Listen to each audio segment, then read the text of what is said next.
I'm not too sure why coach starting with today without a striker. Ngikhuluma ngwathu. Ngokuzwile ubuzutho, yes, it's going to be under pressure. Yes, what we will be under. When you lose 2 games, go Orlando Pirates, uphethe cream njengale, you will be under pressure. Ile situation yabo Caruso. Because Pirates now, once you start losing, Baba now this thing, we're fighting for a league, you never won the league. It's a marathon.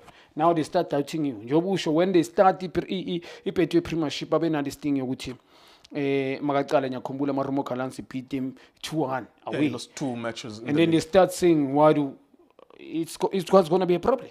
So, this is the second round of the season. It's going to be difficult for what, honestly.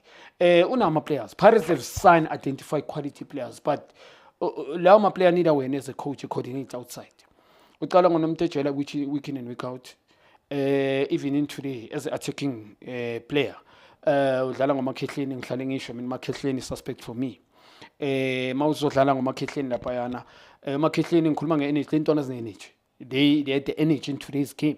Pirates in the middle field kune tendency when they win onke umuntu ushaya izandla, but they rely in certain players.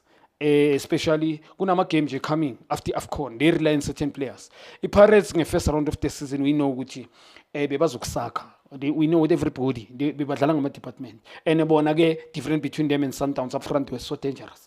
Front four yabo ne 3.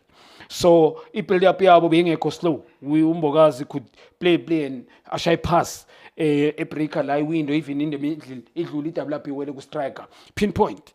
But now they don't have somebody like that.